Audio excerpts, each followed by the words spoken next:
Welcome to Words from Your Mama. I'm your host, Simone. If you're a mom or maybe considering being a mom and you want some encouragement along the way, then this podcast is for you. On this podcast, I interview moms from every walk of life as they share their experiences. So thanks for listening. Someone needs to hear that. Yeah. They do.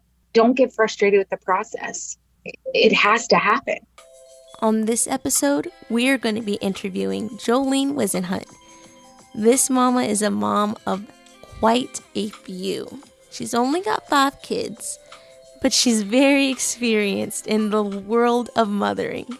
She's going to share with us a bit of her experience as a mom and now a grandmom, and she's just going to share everything that she has, and I'm very excited and looking forward to hearing from her today. I hope that you guys enjoy, and thanks for listening. So good. So good. And happy anniversary. It was an anniversary trip. Oh, poop. Sorry. Oh, no. No, it's okay. But this is the anniversary of when we met up again after not seeing each other for 11 years. Whoa. So, yeah. Because we were in the same Sunday school class together when we were 4 and 3. And then at 8, my family moved here to Maryland to start a church. We wrote each other 2 letters, which I still had when we reconnected. And after we reconnected in October of, 1993.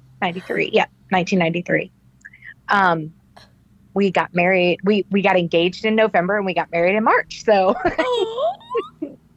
love that love story. Me too. It's my favorite. It's so good. So we talked a lot about kind of managing the quality of time. It's difficult because I could only imagine you're outside of your home, so you'd want to go explore, but then also making sure you manage the quality of the time that you spend. So you're not just out doing activity after activity after activity. You're actually enjoying the person that you're with. Yes. So good. So how do you balance commitments outside of your home with your family commitments? And I know this question's kind of tough because you guys pastor a whole church, so your commitments kind of never stop. Well, something that we have always put in place is family comes before all of it, no matter what. Family, and because I want the people in our church to see that example to them, that family commitments are first. And when I say that, obviously not above God, but, my mom was sick, so much over the last couple of years with a broken ankle and then COVID and then just, it felt like then a heart attack and one thing after another. And we said, no, I was going to go be with her, whatever they needed, I was going to be there because family comes before all the other activities. It's so important to keep that in mind. If one of my kids had something come up and they needed me, that's to me, that's more important than all the other commitments, and obviously we want to keep the church rolling. We want to keep everything else going. But I think one of the things that has been the demise of the United States has been the breakdown of family. And we have to be the example of how you keep a strong family. And you don't keep a strong family by putting all of your travel engagements, all of your, church things and all of that before your family. Obviously, you keep your family involved and hopefully include them in the stuff at the church. But push comes to shove, family has to come before that stuff. That's so good. And just being transparent, I've personally struggled with that one because of the mindset of our society where I'm a single, independent Black woman. I don't need anybody. I can do my own thing. Yeah. And I've definitely gotten away from the closeness that I was with my family. Not because I moved away. Yeah. I've been in Maryland my whole life. Yeah. But I just don't want to, you make time for what you treasure, right? Yeah. And I Yeah. just stopped treasuring family time. But I never Yeah. had that revelation. The correlation that came to me as you said that was like your marriage. Once all Yeah. your kids leave, it's just you and Brent. That's it. Yeah. That's it. And like Yeah. my job's not always gonna be there for me. My car, whatever the No. thing is I'm spending my time with, isn't gonna be there for Yep. me when the world stops. No. Like my family's No. there. And it's great to feel accomplished and to accomplish things. Those aren't wrong things. I mean, I worked, I was doing amazingly in the company, and they talked about hiring me as a regional manager and all this stuff. And it was definitely filling something in me. Mm-hmm. And I won't say that it was all wrong. I was teaching an incredible class to leaders, and upcoming leaders, and I was teaching it to a whole region of Maryland, Virginia, and I loved teaching that class. It was called The Power of One, and it talks about one person can make a difference, right? I believe that to my core, Oh yeah. right? But it was taking away from my family time. It was taking away from my focus on the church, like all of those things. But I felt that pull, that strong pull. You can be a powerful woman.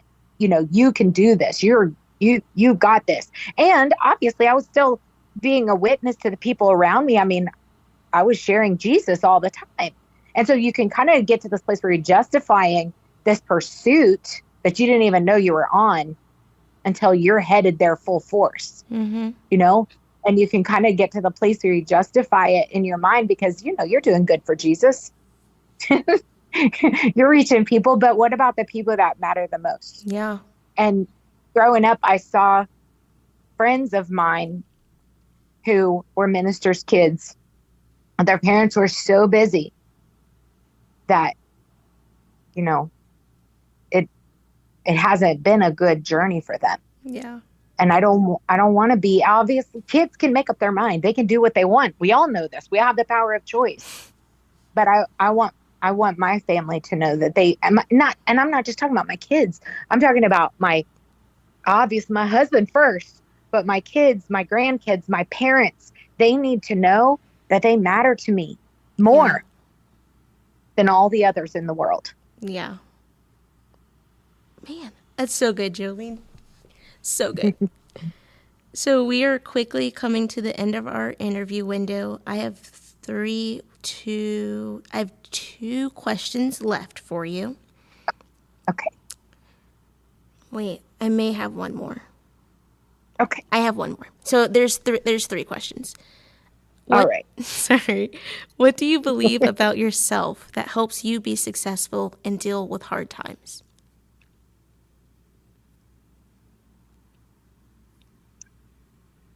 That I can recover from anything because I have God.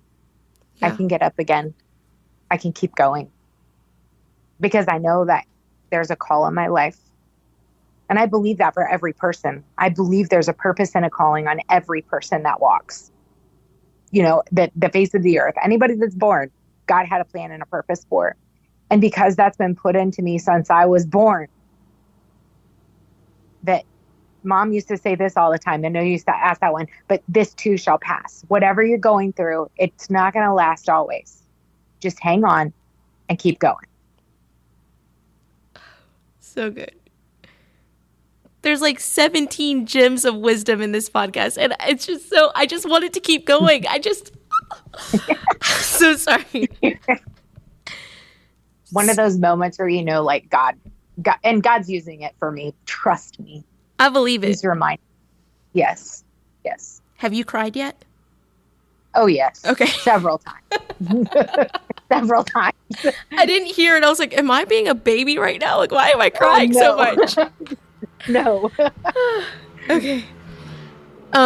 This is a super light question, and then we'll end with a really easy question.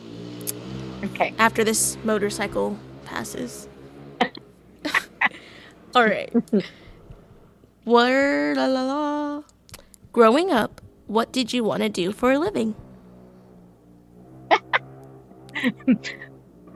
Part of that, knowing that you're called by God and He has a plan for you, I always just wanted to try everything. Yeah.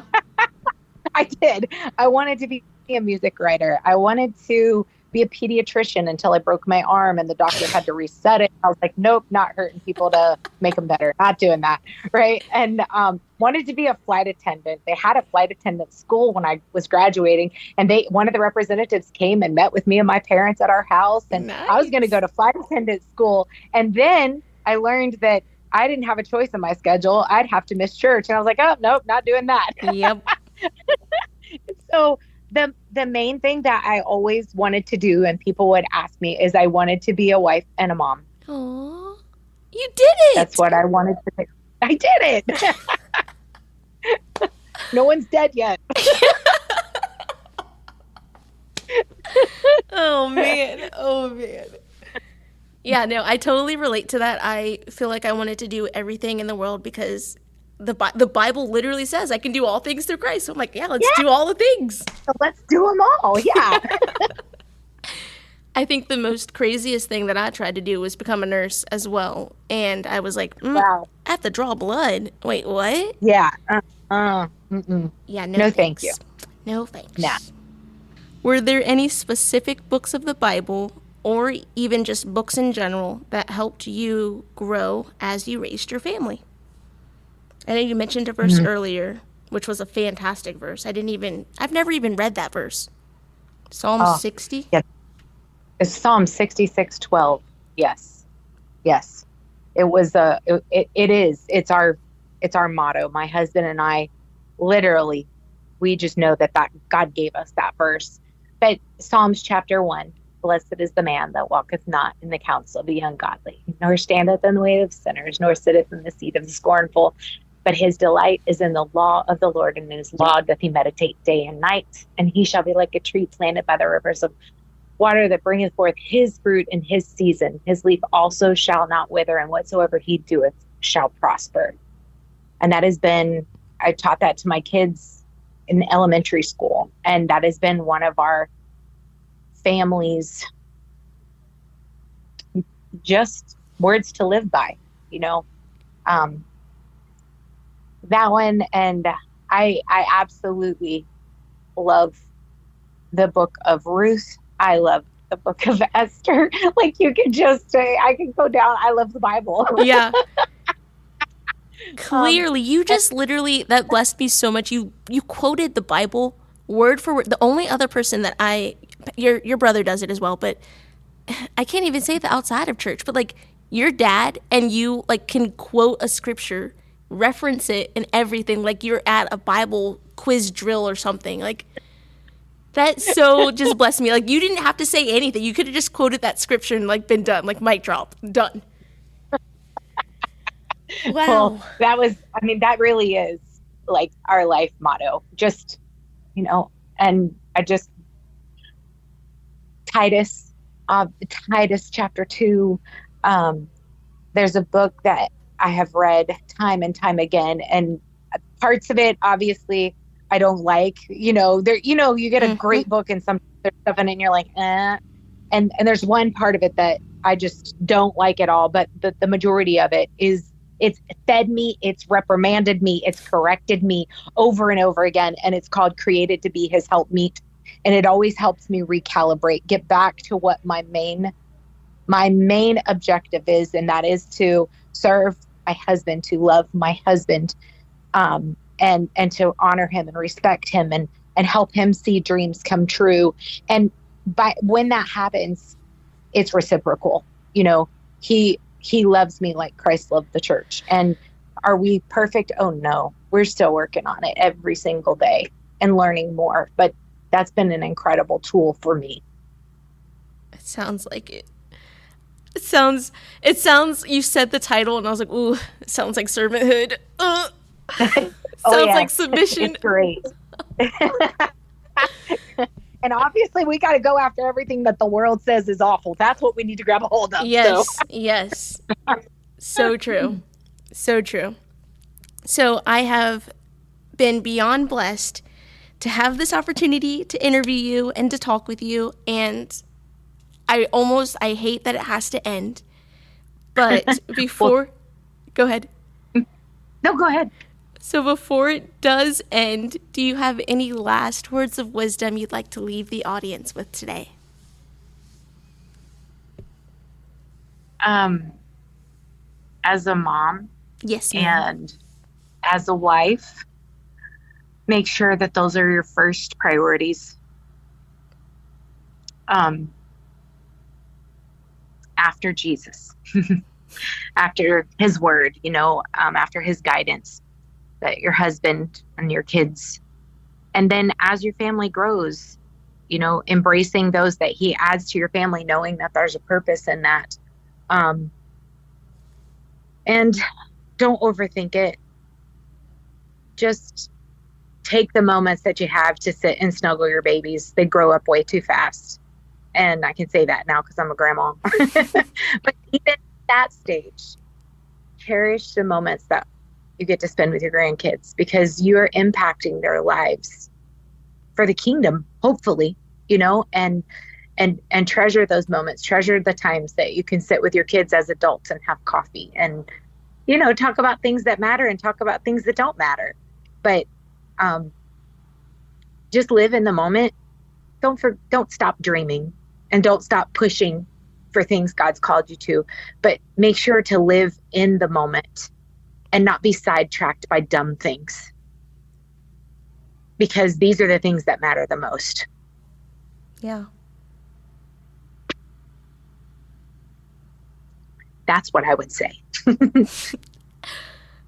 I'm sorry. I was listening. I was sitting. I don't want to hang up the phone, but we have to hang up the phone because I have another meeting. But Jolene, Okay. this has been I'm not even exaggerating. This has probably been one of the best interviews I've had. I really do appreciate you taking the time out. Well, thank you, Simone. And I love what you're doing. I think it's incredible. And I know that there are going to be ladies that are able to glean things and grow. And thank you for what you're doing. I love you. Love you too. Have a great night. All right. And don't forget to invite too. me to your next Lumpia night. Okay, I won't. Alrighty. All right. Bye. Bye-bye.